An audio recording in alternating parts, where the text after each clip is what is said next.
Wala eh, kasi matalino ako eh. Char.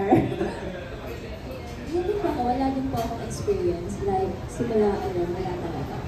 Kung magkakaroon ka ng private If tutor, ano yung ever papaturo man, mo? siguro, if ever siguro math. So wag niyo akong tanongin pag may papasok kayo. Tutulugan ko lang kayo. Yan po. Si Mark. Ako talaga literal na naging private tutor ako nung college pa lang ako. 17 years old ako noon, tapos yung tinuturuan ko, 13 years old, sa math ko siya tinututoran. Pero wala namang nangyari na kagaya yung private tutor na ganyan. Kasi parang relative din yung pinsan ko yun. Si BJ parang meron. Joke. Meron po, pero nakapag-tutor na din po ako nun kasi po nung college pa ako, yung unang course na tinake ko is education. So, nag-tutor po ako ng mga high school student during those times. Parang kasama sa unit namin yon. Pero hindi ko naman po ginawa yung ginawa namin. At wala rin naman po akong balak na gawin yun kung mag-tutor man ako ulit. Yun ba? Tingin second question ko, kasi sabi nga ni Direk parang school ano to eh, parang comeback school, di ba? Back to school. Kasi parang even up to no, ang tagal na pinag-uusapan na parang favor ba kayo na ipasok ang sex education sa school or not? Siguro lahat kayo pwedeng sumagot. Parang or dapat yung family o yung nanay at tatay lang ang magtuturo sa mga anak or kailangan incorporate sa school, parang ganyan. Yung sex education. I think it's a yes and a no, no. Depende doon sa... Kasi medyo malaki yung scope ng how you offer sex education. I think there's always a part of dapat ang pamilya ang mag-open. And then the idea of sex education sa school, it's more of like a science base. Hindi naman dapat sana actual. But in terms of how we want to offer, yung mga tao ngayon, at siguro yung sa mga panahon natin or namin, no, na somehow kasi minsan yung teacher, it's an idol to you eh. And at some point, when you're at the age of exploratory, you imagine your teacher also. I'm sure isa sa inyo ay ini-imagine nyo na sana magkasama kami ni teacher sa ganitong part. Or sana, whether it's a date or not, or sexual fantasies. Yun po yung gusto namin ipakita dito sa private tutor na pelikula na ito. We wanna hear from Sarah. Ikaw ba?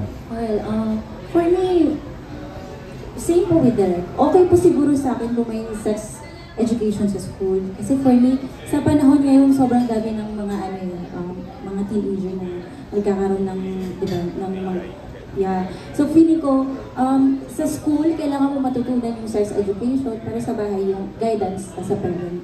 Kung kailan mo ito pwedeng gawin, kung kanino mo siya pwedeng gawin, feeling ko sa bahay po. And sa school, ayun po, science po. Yun po. Please. For me, it's a yes and a no din po.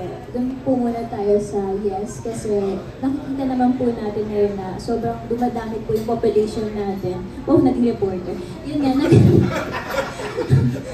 so yun nga, and mostly yung dumadagdag is mga dalaga na nagkakaanak ng maaga and yung iba sa kanila is hindi patanggap ng family nila so parang, ayun, na-disappoint sila. Sa no naman na sex education sa mismong school, kasi nakikita din natin, nababalitaan natin na mismo ginagawa mag-jowa sa school mismo. So parang yung iba, teacher mismo nagtuturo na, okay. So parang hindi nila nag-guide ng maayos yung mga estudyante. Or let's say, nagtuturo sila ng sex education, pero yung mismong estudyante, doon nila ina-apply sa school eh. So, pero di naman siguro lahat. So yeah, it's a yes and a no for me din po. Private tutor? Hindi, ganun din po. Pero I think naman nung tinuturo sa health din eh. Diba? May part na ganun. Parang sex education, nandun na talaga rin siya. Pero yung hanggang dun lang sa part na yun para sa akin, hindi na yung position ng mga ganyang hanggang sa lang talaga kung paano yung early pregnancy. Yun yung mas importante. Kahit nga sa college siguro, mamigay sila ng condoms. Parang I think may magawa daw nun. So, yun sa akin, pabor naman ako sa ganun para magkaroon ng awareness yung mga estudyante sa mga possible consequences. Thank you po. BJ. Ayun, ako din po, agree po ako sa sex education. Hindi lang po sa school, pati rin sa bahay. Parang kahit orientation lang sa mga parents on how sex happen para maituro sa mga anak. And very important po na tinuturo siya sa school kasi meron po tayong mga estudyante, lalo na mga kabataan ngayon na hindi komportable expressing this kind of issues sa mga magulang nila. Kasi, ayun, ako kasi hindi ko man masasabi sa parents ko yun, paano yung sex? Hindi ko naman masabi ng bata ko. So, very important na tinuturo siya sa school para maiwasan din natin yung early pregnancy kasi sabi nga ni Christy, overpopulated na yung mundo. Pag early pregnancy, lalo tayong lalo. Report. Sa akin, yeah. May kakwento ako nung bata ako, tinatanong ko sa magulang ko, Mami, dati paano ba siyempre, paano ba nag-mimic ang sperm cell at saka ang egg cell? Sabi ng nanay ko, tinuturok. Tinuturok. Okay.